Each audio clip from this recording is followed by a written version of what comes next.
여러분, 우리 속담에 그 뒷감 갈 적 다르고 나올 적 다르다라는 말이 있죠. 이거를 서양에서는 빌릴 때는 천사, 갚을 때는 악마라고 합니다. 이렇게 표현한다고 합니다. 그러니까 자기가 필요한 거 있으면 너무나 간절하게 부탁하고 매달리다가 일단 원하는 것을 손에 얻게 되면 태도가 싹 변하는 것이죠. 혹시 그런 사람들을 경험해 보신 적이 있을까요? 아니면 좀 이렇게 떠오르는 사람이 있을까요? 아니면 내가 그런 사람은 아닐까요? 나아만도 오늘 본문에 나오는 이 나아만 장군도 뒷감갈적 마음과 나올 적 마음이 달라졌습니다. 그런데 나쁘게 달라진 것이 아니라 좋게 달라졌습니다. 요청을 할 때에는 굉장히 거만한 장군으로서 이 엘리사 앞을 찾아왔는데 은혜를 갚을 때에는 완전히 어린아이처럼 태도가 싹 바뀌었습니다. 그래서 이 나아만 장군의 고백이 다만 여호와께 드리겠나이다라는 고백을 하는 것이에요. 오늘 제목이 거기서 따온 제목입니다. 다만 여호와께 드리겠나이다. 이런 확실한 고백, 이런 확실한 신앙의 고백을 하는 성도로 나아만 장군이 바뀌어져 간 것이죠. 이 나아만 장군의 사건을 잘 모르시는 분이 계실 것 같아서 잠시 말씀드리자면 나아만 장군이 문둥병에 걸립니다. 불치병이에요. 나설 수 없는 병입니다. 당신은 치료할 수 없는 병이었는데 누구도 치료할 수 없는 이 문둥병을 선지자 엘리사 앞에 가면 치료받을 수 있다라는 소식을 듣고 이제 찾아가게 되는 것이에요. 그런데 이 엘리사가 나만 장군에게 굉장히 황당한 처방을 해줍니다. 요단강에 가서 몸을 7번 씻고 나오라는 것이에요. 그래도 장군 아닙니까? 뭐 약이라도 하나 주고 심지어 주사라도 한 대 줘야 되는데 그러질 않아요. 지난번에 제가 병원에 갔더니 어떤 할머님께서 감기가 걸려서 병원에 오셨는데 주사는 안 주고 약만 주니까 주사 안 준다고 엄청 화를 내시더라고요. 주사 맞아야 빨리 낫는데 왜 주사를 안 주냐고.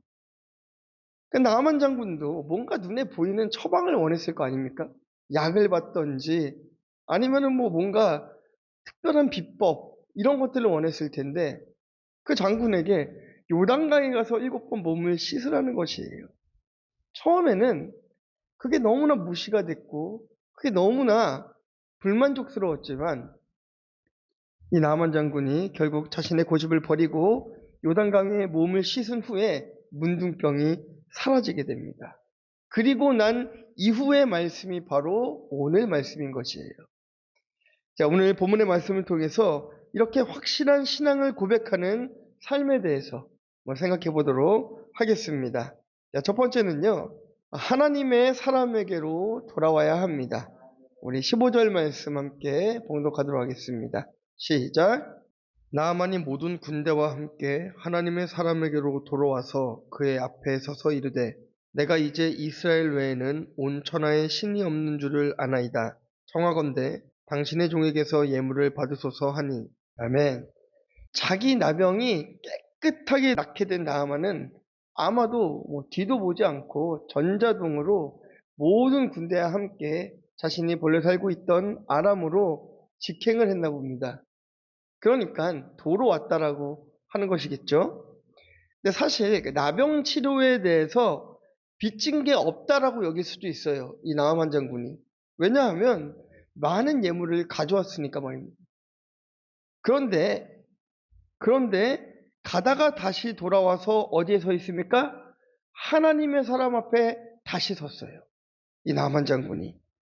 나병에 걸렸을 때 나아만 장군은 거만한 군대 장군으로서 말들과 거병을 막 거느리고 병거들을 거느리고 엘리사의 집 앞에 아주 당당하게 서 있었습니다. 하지만 나병의 고침을 받고 난 이후에 나아만 장군은 엘리사 앞에서 자신을 종이라 이야기하고 있습니다.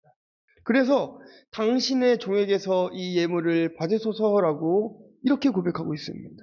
그런데 이 나아만 장군에게 하나님의 사람 엘리사 앞에 섰다라는 것이 어떤 의미입니까? 내 생각이 깨지는 자리인 거예요. 내 생각과 너무나 다른 말씀을 들었던 자리였던 것입니다. 내가 너무나 무시했던 자리입니다.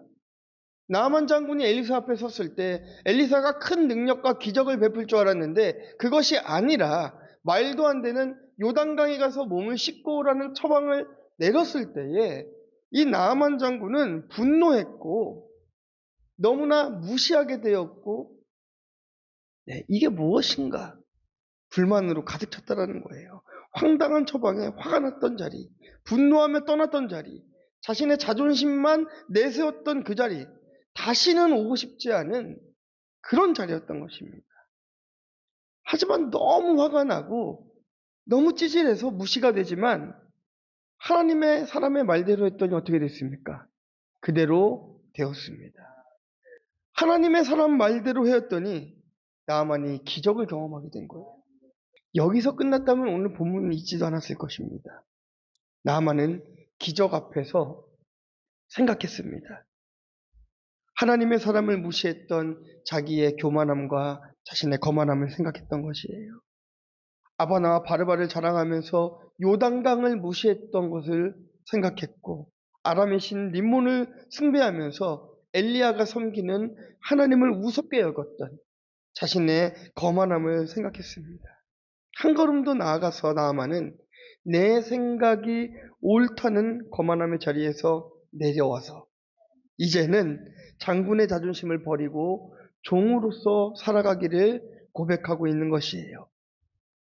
그래서 발길을 돌려 하나님의 사람 앞으로 다시 오게 된 것입니다. 자신이 말씀을 들었던 그 자리로 온 것입니다.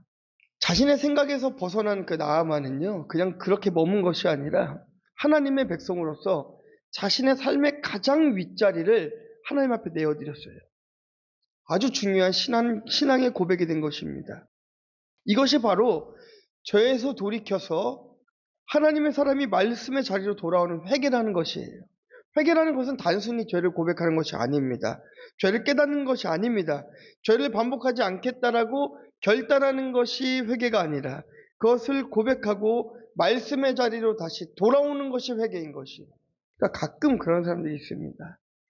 내가 회개는 했는데, 내가 예수를 믿기는 믿는데 예배는 안 드려. 네. 예수 안 믿는 거예요. 예수 안 믿는 것입니다. 제가 유학 생활하면서도 그런 적이 있었습니다. 교회 안에 한 형제와 자매가 어느 날부터 교회를 안 오는 거예요. 이 청년들이. 무슨 일인가 봤더니 둘이 동거를 하고 있는 거예요. 세상에나. 교회 안에서 만나가지고 그럴 수 있습니까? 근데 그것도 모자라서 자신들은 인터넷으로 예배해도 충분하니까 교회 오지 말라고 하라는 것입니다. 그래서 그 청년들을 찾아가서 그런 얘기를 했었습니다. 그거 예배 아니야.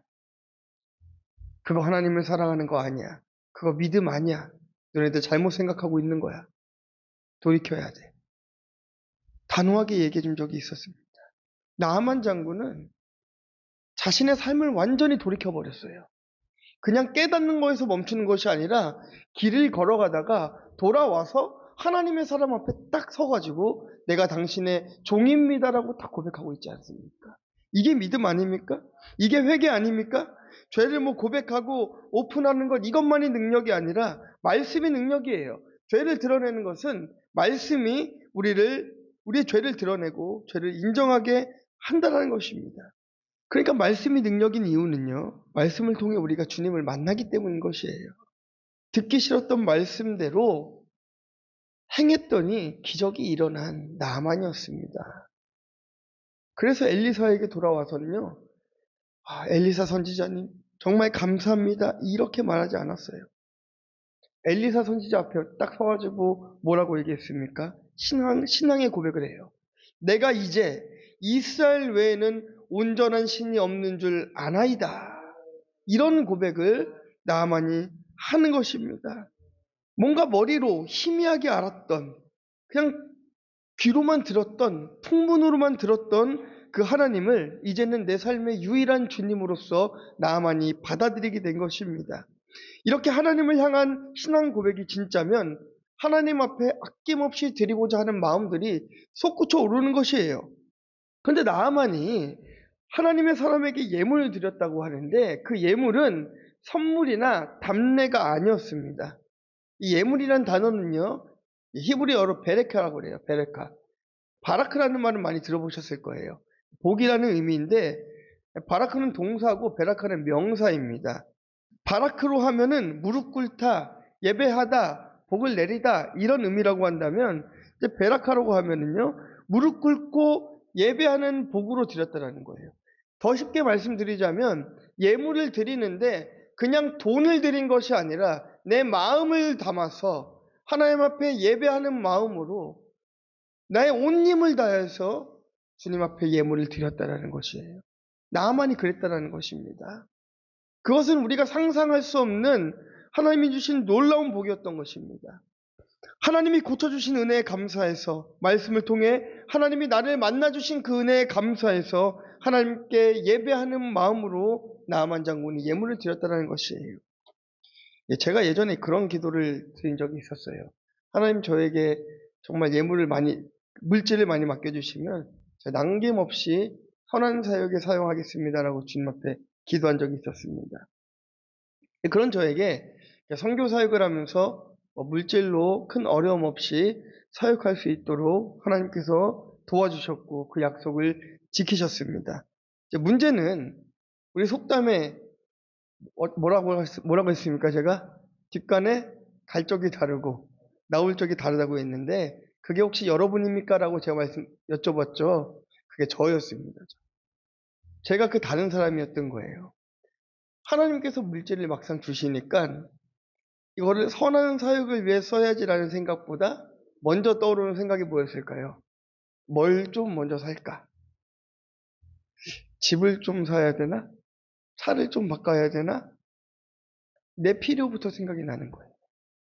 하나님께서 물질을 맡겨주실 때에 분명히 제가 뭐라고 기도했습니까? 주님 선한 사역 위에 쓰겠사오니 저에게 물질을 맡겨주시면 제가 선교하는 데 사용하겠사오니 그렇게 간절히 기도하고 나더니 돈이 생겼어요. 돈이 생기고 나니까 바로 입장이 바뀌는 거예요. 내 필요한 것이 무엇일까를 생각하는 제 모습을 발견하게 되는 거예요.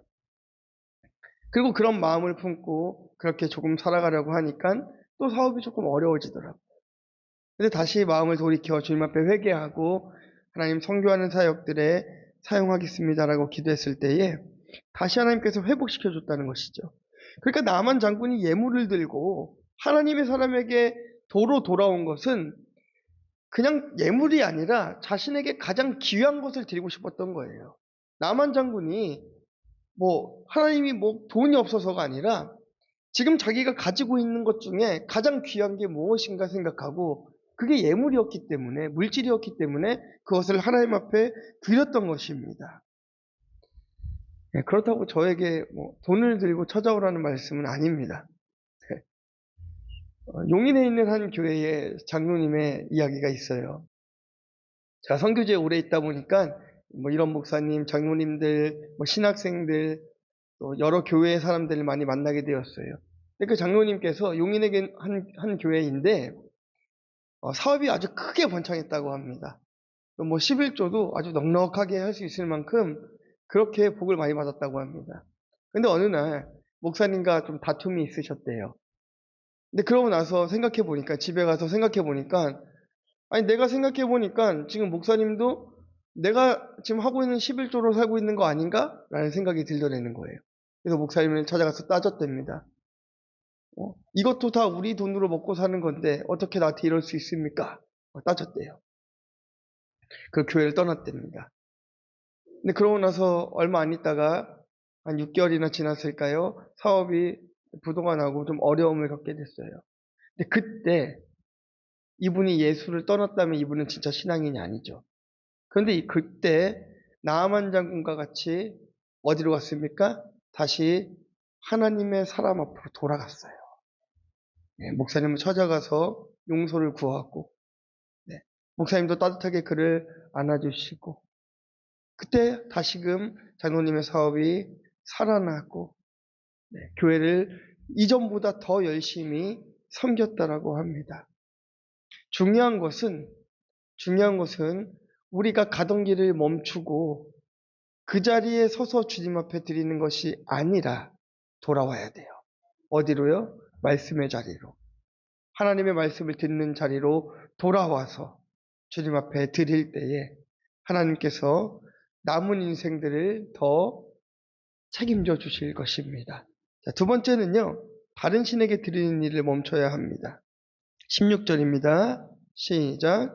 이르되 내가 섬기는 여호와께서 살아계심을 두고 맹세하노니 내가 그 앞에서 받지 아니하리라 하였더라. 나아만이 받으라고 강건하되 그가 거절하니라. 나아만이 드리는 그 예물을 엘리사가 어떻게 합니까? 지금 단호하게 거절합니다. 아주 단호하게. 분명히 하기 위해서 여호와께서 살아계심을 두고 맹세하노니 하면서 그 예물을 거절합니다. 나아만이 다시 강권하죠. 그래도 엘리사가 끝까지 거절합니다. 나아만이 지금 이 예물이 하나님 앞에서 진정성 있게 드린 예물이었기 때문에 엘리사가 그 예물을 거절한 거예요. 이게 무슨 말입니까? 여러분, 돈을 받는 게 쉽습니까? 돈을 거절하는 게 쉽습니까? 받는 게 쉽죠. 저도 받는 게 더 쉽습니다. 사실은 받는 게 더 쉬운 상황 아닙니까? 나아만 장군이 지금 병이 안 나선 것도 아니죠. 문둥병 싹 나섰습니다. 그것도 엘리사가 말한 대로 요단강에 몸을 7번 담갔더니 싹 나섰어요. 그 정도면 엘리사가 지금 나아만이 주는 예물을 충분히 받을 수 있는 것 아닙니까? 그런데 왜 거절했어요? 왜 거절했어요? 지금 엘리사가 이 예물을 거절한 것은 나아만 장군의 구원을 위해서 이것을 거절한 것입니다. 이제 막 우상 숭배에서 벗어나서 하나님 앞에 지금 나오는 나아만 아니겠습니까? 나아만 아니겠습니까? 근데 이 장군이 다시금 하나님이 아닌 엘리사에게 예물을 드림으로써 하나님에게 향할 이 물질이 본인에게 오는 것. 엘리사도 죄를 짓지 않고 나만 장군도 죄를 짓지 않게 하기 위해서 엘리사는 그 물질을 딱 거절하는 것이에요. 이런 것 하나도 모르는 지금 초신자 나만 장군 아니겠습니까? 그저 감사하는 마음으로 드렸겠죠. 순수한 마음으로 드렸겠죠. 그런데 엘리사가 순수한 마음으로 드렸으니까 하면서 그 인정에 끌려서 그 정에 끌려서 그거 받았겠다면 나만 장군이 어떻게 됐겠습니까? 하나님이 베푸신 구원을 돈 주고 살 수 있는 것으로 나만이 착각하며 살아가지 않았겠습니까? 나만 장군이 지금 하고 있는 이 회개에 더 큰 열매를 맺을 수 있도록 그가 거절한 것입니다. 이렇게 받아야 되지 않을 때가 있다면 또 받아야 될 때도 있는 것입니다. 그것을 분별하는 것이 바로 믿음인 것입니다. 자, 이렇게 거절하고 나니까 나만 장군의 진짜 속마음, 진짜 요청하고자 하는 속마음이 17절에 나옵니다. 나아만은 그러면 이스라엘의 흙을 좀 달라고 합니다. 그러니까 노새 한 마리를 실을 수 있는 무게가 약 70kg 정도 된다고 해요. 그러니까 두 마리 정도니까 한 140kg 정도의 흙을 가져가겠다고 하는 거예요. 이게 지금 나아만 장군의 신앙이 이제 갓난아기 수준밖에 안 되니까 이렇게 생각하는 것이죠. 하나님이 참 신이고 여호와 하나님이 이스라엘의 신이니까 이스라엘의 흙이 있어야 예배할 수 있구나 라고 생각했던 것이에요. 이런 것을 우리가 뭐 옳고 그름으로 따지면 안 됩니다. 나만 장군 입장에서는 그럴 수 있는 것이에요. 근데 목적이 무엇입니까? 이 나만 장군의 목적이 뭐예요? 이제 다시는 그 번제물과 희생제사를 림몬 같은 다른 신에게 드리지 않겠다라는 거예요. 이 우상 숭배를 다 멈추고 다만 여호와께 드리겠다라는 굳은 결의인 것이에요. 오직 여호와만 예배하겠다라는 뜻입니다. 하지만 이 이스라엘의 흙을 가져가서 그가 또 그것을 가지고 예배하려고 한다면 또 다른 우상을 또 섬기게 되는 것 아니겠습니까? 그 흙이 부족이 되면 안 되는 것이에요. 그러니까 만일 엘리사가 아무 생각 없이 나아만이 드리는 그 예물을 다 받아버리고 그 흙도 다 줘버리고 이러면은요 하나님만 참신이라는 나아만 장군의 그 고백에 제동이 딱 걸리는 것 아니겠습니까? 엘리사는 오직 나아만의 구원만 생각하게 되는 것입니다. 엘리사가 예물을 안 받으니까 돈을 안 받으니까 삶으로 본을 보이니까 지금 나아만 장군도 온 천하의 신이 여호와 한 분뿐입니다라는 그 고백에서 한 걸음 더 나아가서 오직 하나님만을 예배하겠습니다라는 그런 고백을 하게 되는 것입니다. 우상을 떠나서 하나님만 섬기기로 결단했지만 여전히 교회 안에 남아있는 우상들이 있어요. 그게 바로 물질입니다. 물질. 조금 전까지 나아만과 같이 예물을 드려야 된다라고 목사님 말해놓고 이건 너무 모순되는 것 아닙니까? 이렇게 생각하실 수도 있을 것 같습니다. 엘리사는 흙을 요구하는 나아만 장군의 예물을 받지 않았어요. 왜일까요? 하나님 앞에 딜을 하듯이 내가 이만큼 드렸으니까 하나님은 더 많이 주셔야 합니다라는 식의 기복적이고 조건적인 예물을 하나님이 기뻐 받으실 리 없기 때문인 것입니다. 이런 예화가 있습니다. 한날 그 서당에서 그 한 아들이 친구의 책을 훔쳐온 거예요. 근데 어머니가 아이를 훈육하지 않고 뭐 괜찮다라고 이렇게 격려를 해줬답니다. 그리고 조금 더 커가지고 이젠 남의 옷을 훔쳐왔대요. 또 아들이 또 상처를 받을까봐 또 그를 혼내지 않고 또 달래주고 칭찬을 해줬다고 합니다. 그가 이제 장성해서 도둑이 된 거예요. 그래서 물건을 계속 훔치다가 결국에는 네, 사람까지 죽이게 되고 사형을 당하게 된 거예요. 그 사형대로 가는 길에 어머니가 슬피 울면서 뒤를 따라오고 있었다고 합니다. 어머니가 마지막 가는 아들을 보기 위해 아들 옆에 가까이 갔더니 아들이 엄마 귀를 깨물었대요. 피가 나도록, 귀가 떨어지도록. 그래서 어머니가 소리쳤답니다. 네가 이렇게 죄를 범하고도 부모에게까지 불효하는 죄를 범하려고 하느냐? 그랬더니 아들이 그랬답니다. 내가 처음 서당에서 책을 훔쳐왔을 때 어머니가 저를 혼냈더라면 내가 이 자리에 있지 않을 것입니다라는 거예요. 엘리사가 예물을 한번 받지 않음으로 인하여서 나만 장군은 신앙의 사람이 되었다는 것이에요. 바른 신앙을 가르쳐 주는 것, 바른 말씀을 증거해 주는 것, 바른 말씀을 듣는 것은 너무나 중요하다는 것입니다. 이 나만 장군이 조건적이고 기복적인 신앙을 배우지 않게 하기 위하여서 엘리사는 그 예물을 받지 않았어요. 기껏 우상에서 벗어나서 하나님 앞에 나왔는데 또다시 선지자라는 우상에게, 자기 만족이라는 우상에게 그 예물을 바치게 할 수 없었기 때문인 것입니다. 우리 안에 이런 조건적이고 기복적인 그런 마음들을 버려야 합니다. 버려야 합니다. 그리고 신앙을 바로 배워야 합니다. 앞서 말씀드린 것 같이 책을 한번 훔쳐왔을 때에 그를 혼내는 것이 사랑인 것입니다. 교회는 바른 말씀을 증거하는 것이 교회인 것입니다. 죄를 선포해 줘야 돼요. 회개하라고 말씀해야 되는 거예요. 죄가 있으면 나무래야 되고 죄가 있으면 정죄해야 되는 것입니다. 그러나 그것이 정죄하고 판단하기 위한 그런 정죄가 아니라 사랑하고 품어주고 그를 구원으로 끌고 가기 위한 아름다운 상처가 되어야 될 줄 믿습니다. 그렇기 때문에 나아만과 같이 뭔가 선행으로서 드리고자 하는 마음들이 있다라고 한다면 그 마음을 잠시 접어놓으시고 믿음으로 주님 앞에 드릴 수 있는 그냥 성도님들 되시길 주님의 이름으로 축원합니다. 자, 마지막 세 번째는요. 그러면 죄사함의 평안을 누리게 됩니다. 18절입니다. 시작.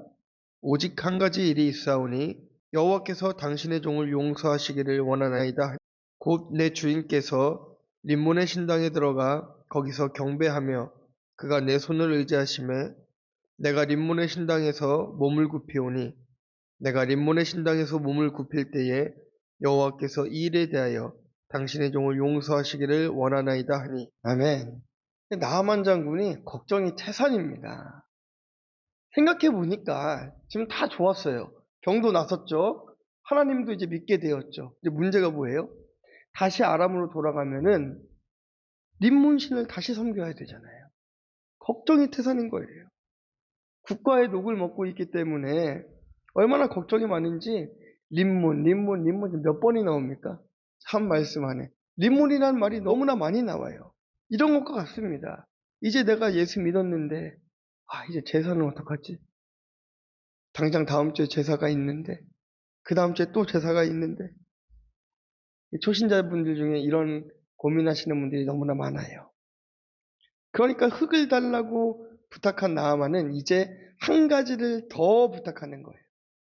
내 상황이 지금 거기서 제사를 드릴 수밖에 없는 상황입니다. 그러니 나를 용서해 주십시오라는 거예요. 이게 훨씬 중요한 부탁 아닙니까? 흙을 달라는 부탁보다, 이 예물을 받아달라는 부탁보다 훨씬 중요한 부탁이 무엇입니까? 내가 연약하여서 또다시 가면 죄를 지어야 되는데 죄를 범할 수밖에 없는 상황이 되어 있는데 하나님 나를 좀 용서해 주세요. 이게 더 귀한 고백 아닙니까?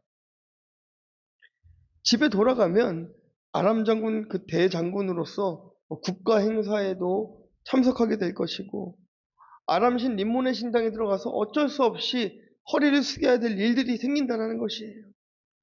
내가 지금 우상에게 절은 하지만 내 마음은 하나님을 향하고 있으니 나를 좀 용서해 주십시오. 이 얘기예요. 좀 귀엽지 않습니까? 네. 그래도 명색이 장군인데, 안 그래요? 명색이 장군인데 뭐 엘리사 앞에서 그렇게 얘기하고 있는 거예요. 나를 좀 용서해 주십시오. 군대 장군이 용서를 구한다는 것은 자신이 죄인임을 알았다라는 거예요. 우상에게 절을 하는 것이 죄라는 것을 깨달았다라는 것이에요. 용서가 필요한 인생임을 그가 인정했다라는 것입니다. 말과 병거를 거느리고 거만하게 찾아왔던 그 장군의 모습은 온데간데 없어요. 찾아볼 수도 없습니다. 하나님의 사람 앞에서 그저 한 사람의 죄인으로서 용서를 구하는 그의 모습을 볼 수 있는 것이에요. 이것이 바로 다만 여호와께 드리겠나이다라는 그런 아름다운 거룩한 고백인 것입니다. 그의 육적인 나병, 이것은 치료되었지만 영적인 나병 환자임을 깨닫는 것이 그 인생의 가장 큰 수확이었다는 것이에요. 그가 치료받은 것은 육신의 문둥병이 아니라 영적인 문둥병이었던 것입니다. 그가 구원의 반열에 섰다라는 것입니다. 나병이 깨끗하게 된 것과는 비교할 수 없는, 이전과는 비교할 수 없는 진정한 거룩함과 진정한 그 깨끗함, 이 구원을 그가 얻게 된 것이에요. 자, 그런데 안 그랬습니까? 우리나라 교회, 저도 뭐 어려서부터 모태신앙이지만 보면 그렇게 많이 가르쳤던 것 같아요. 이제 예수 믿었으니까 절대로 제사하면 안 됩니다. 제사 한번 하고 나오면 큰일 납니다. 온갖 정죄를 다 받아야 돼요. 교회에서. 근데 정작 그 자리에 가서 이러지도 못하고 저러지도 못하는 그 사람의 심정은 헤아려지지가 않는 거예요. 헤아려지지가 않는 거예요. 그가 정말 이 제사라는 우상 앞에 절을 해야 되는 이 상황 가운데서 얼마나 괴로웠을지, 얼마나 힘들었을지, 이 부분을 좀 더 헤아려 줄 필요가 있어요. 당연히 절을 하는 것은 안 되지만, 이 마음을 분명하게 헤아려 줘야 된다는 것입니다. 이때 저는 이 엘리사의 고백을 보면서 우리 교회는 이렇게 해야 되는 거구나, 라고 생각했습니다. 자, 19절 말씀입니다. 어떻게 얘기합니까? 너는 평안히 가라. 평안히 가라.